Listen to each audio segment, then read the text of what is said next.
Hello everyone, welcome back to Buy Wholesale. I hope of course you're all well.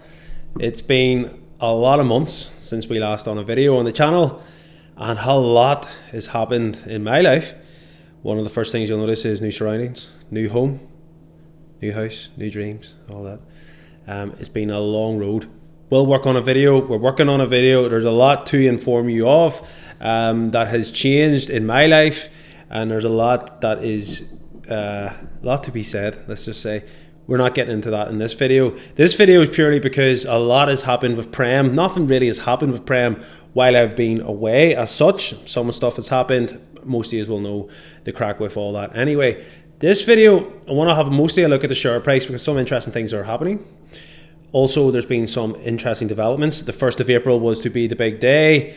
Share price has been reacting really positive up until the big day, and it's actually doing pretty well right now. I've just watched the Stock Box interview, and not that I usually take much from them, but I had a good chuckle. I thought his expressions at times were quite hilarious.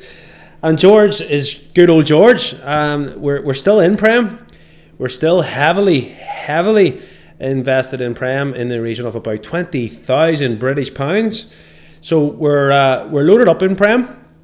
Some members have been able to get themselves out of the woods over the recent rises, and fair play to them for buying and getting out of the woods on PREM. The rest of us, though, are still holding bags, big bags, and unfortunately those bags are not filled with spodumene. So without further ado, let's get into today's video. Yeah. Coincidence. Yeah. Coincidence. Yeah. Coincidence. Something that happens by chance, I think not. So those who will read the RNS came out, and our glorious CEO George Roach has pretty much said that the deadline again is moved.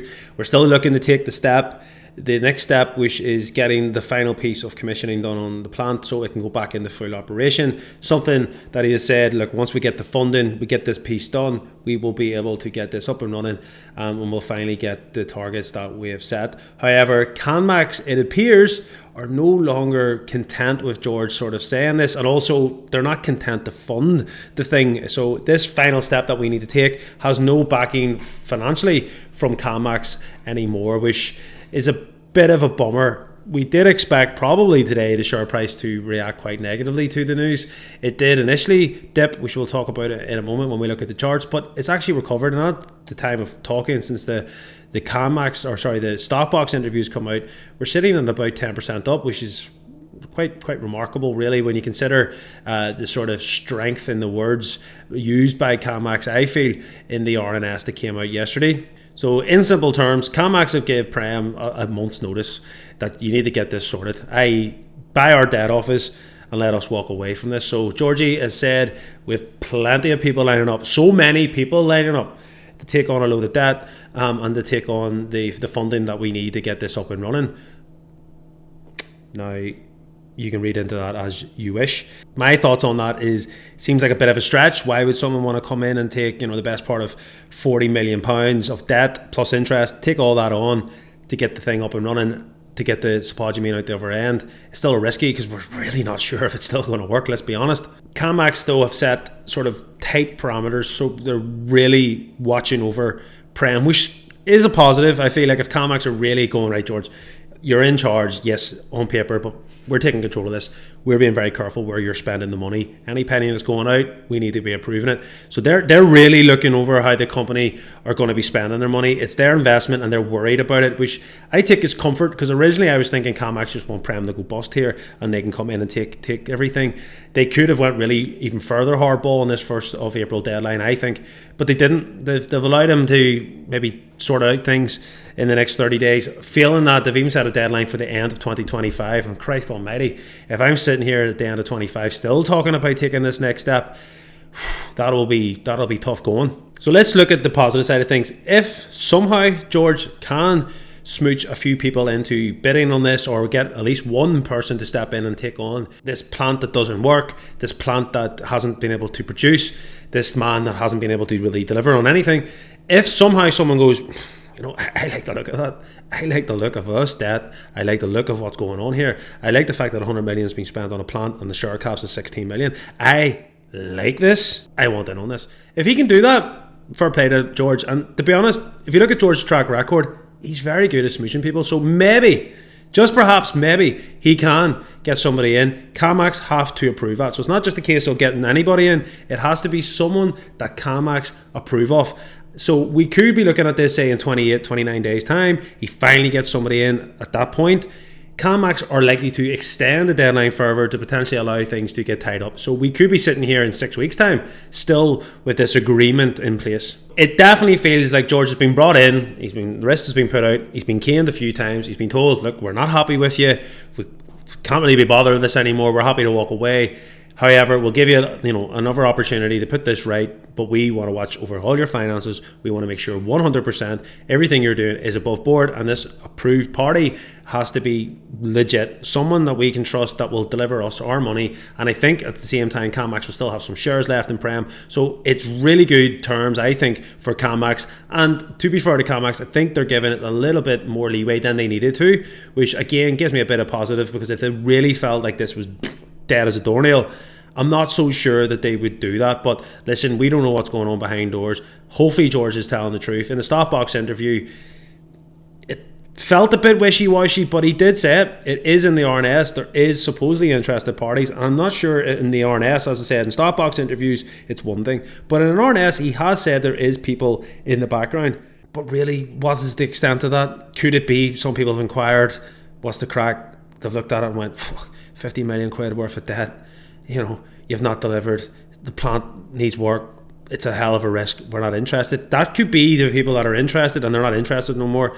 So he wouldn't be lying by saying there is interested parties, because technically speaking, if anyone shows an interest, isn't that an interested party? I don't know, I may be being too bearish on it, but listen, in George we trust. I mean, if we're sitting here in a month's time and this is still going, it probably comes out in the wash that he was talking nonsense, really, because surely the Christ, there's been suitors in the background that have done their due diligence, have looked into this, and it would be just a case of, right, 1st of April, this is the new agreement, let's get it tied up. So I would be hoping that if there is truth to this story, that there will be some sort of agreement within the next fortnight. That's my logical thinking on it. Just my thoughts, obviously means very little, but that's just my thoughts on it. And just to read George's quote, he went on to say, the revision of the long stop date addresses any key uncertainty around the future of the amended agreement, and further reaffirms that Canmax intentions are to work in alignment with Premier.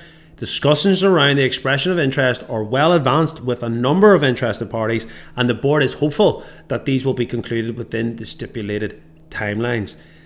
Yeah, even that sentence itself doesn't fully fill you with a load of confidence, but there is a card dangling there, and I suppose someone like me and the majority of shareholders who are really invested into this will be looking at that from a positive aspect and go, okay, it could be a lot worse right now. We could have been just completely ruined yesterday. We're not. There's still hope, there's still a dream, and there's still some technical analysis that we can look at that potentially show some sort of signs of positivity. So first off, let's just have a very easily simplified version of this. On the year, we're down 85%. On the 5 years, we're only down 46%. We can see that once upon a time, this baby was up at 1p, but it's had one hell of a sell-off in the tune of about 98%. So if you invested, which I know a lot of people jumped on the bandwagon at the heights, you're down, well, you've pretty much lost all your money on it. A lot of people have been buying these dips, and there really hasn't been too many pumps along the way, unfortunately. But some people did buy recently, and I know from the Discord, people have got out, and fair play to them. You've done well. I haven't bought any PREM shares in well over 14, 15 months now. And that's just because there's not been any real fundamentals that have changed to make me go, yeah, I'm in more on this. It's been a brutal process for a lot of people, but listen, that's the fun of investing. Sure, it's only money. What would you do? Take the kids to Disneyland? They're spoiled rotten, let's be honest. The year to date, we're down. 6 months, we're down. Month, this is when it gets interesting. We're up 60% on the month. In the last 5 days, we're actually up 125%. So it is done remarkably well on the lead up to this, which was a bit of a surprise, because I think most people kind of thought, look, no news by now. On the day, it's just going to be a horror show. And that's what I kind of expected. We got a pump. Look, anything can pump. This is a 16 million friggin' market cap with a plant that's worth supposedly in the region of 100 million. We're well undervalued in terms of the asset alone. It really is being priced for bankruptcy. It's a terrible place to be in, but it really is priced for bankruptcy. So it doesn't take too much for this to pump. There'll be a lot of people jumping in going, I'll take a punt on this, maybe we'll turn it around. New investors, like when I started investing in it, I got caught up in the whole, the African mining of lithium and the lithium movement and all this, kind of disregarded what PREM had done in prior years, because if we go back, PREM has been about for a mighty long time, been around for over 13 years now, and you can see it has had many great glory days, and it's went massively down and it's went back up. So it has the potential to break your heart, and it has the potential to reward you for long holds on this. The thing that I have taken from this journey is that George isn't getting any younger. I think he said in that video he's 72 or 78, and it say 75. He's around that age. He's an older fella, and you just go, how much energy and time left in it does he want? He said he wants to step away as CEO, but he's going to be there to help. I don't think anybody wants to take this on, probably is more the thing. But that aside, he's still there, and he's likely to be there until this whole Zulu thing concludes. So I think anyone is wishful thinking that he's going to step away, it's unlikely. However, potentially a new partner, new backer, this deal, maybe one of the stipulations will be you gotta go. Music to everyone's ears, new management would be brilliant, and this thing will pump, because at the end of the day, there is a plant there is physical assets that are there that you can touch, tangible, you can smell it, you can taste it, it's there, it means something, it's worth something. So if positivity comes around, this share price will explode, and we have said that countless times. And to be fair, 126% return on your investment, if you bought this back on the 27th of March and you've seen your share go up 100%, you have done remarkably well. So PREM does have that potential to pump. Absolutely, it does. And some positive news that comes out, this thing will pump. So this line here is the 200-day moving average. Anything below a 200-day moving average usually simulates that we're in a bear market. Anything above, we say we're in a bull market, okay? So this is a bull market. We went in on February 21, and the good times never ended. It seemed like your Lamborghini, the first payment was going to be made any day now. Then we fell in on the back of the failed production deadline that was passed. Then we sunk June 23, so you're going on nearly 2 years ago. We went into a bear market, and it has been bearish ever since. This recent pump, because the last 200 days has been absolutely horrible, we're actually not a million miles away from that 200-day moving average, which is pretty encouraging. And if I turn on my buy wholesale indicator, you can see we're actually touching the 180 days. So I work on the 180 day because it allows me to get into trades earlier, and it allows me to get out of trades earlier before the 200 gets hit or goes above. So that's quite encouraging for me. I think we can see here that the RSI is massively on the upside, which is good. The MACD still shows room to movement. Now, technical analysis on these penny stocks, it should be taken with a pinch of salt. However, a lot of traders will be looking at PREM, and a lot of traders will go, if this goes above the 200-day moving average, and if they bang in the Mr. Google, what's the recent news in PREM? Offtake, 30 days, going to happen, the final step, all that. People could look at this and go, here, some decent fundamental news here. Maybe the worst is over for PREM, 16 million, 100 million site. Things don't stack up. What is going on? Insiders know something.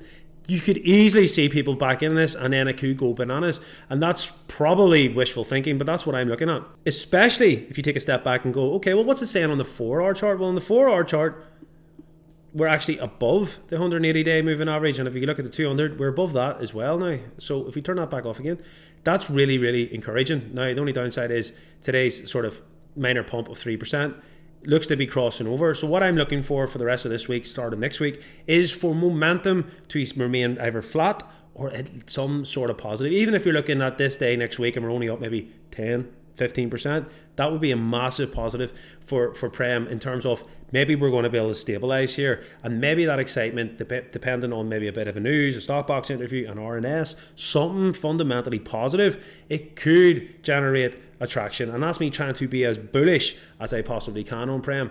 I am a shareholder, I am heavily invested in it. I need a significant rise in PREM for me to even get close to walking away from this bad boy. So it's a long shot, it definitely is, but there is hope. That's the video. I've been away for a long time. We're going to come back. We're going to start doing proper videos again. We're going to cover all our lovely stocks. I have some exciting news with the channel, something that I wasn't able to do for the last few years for reasons that I will disclose in coming videos. I wasn't able to talk about the UK politics, stocks, anything like that, but my shackles are now free. I am no longer working for anybody that can control my narrative, which is very, very positive. I will go into more detail in future videos, but for now, the channel is finally back. There will be no more stop-starting. We are back. We're going large, and it's a really exciting time.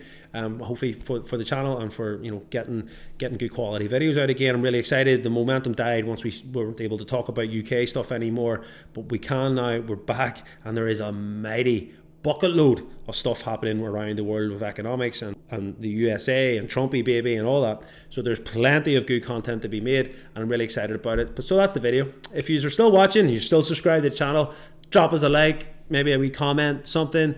Let me know who's still there. I appreciate the channel has been very dead at times, but look, we are going to be starting knocking out some content once I get my head above water.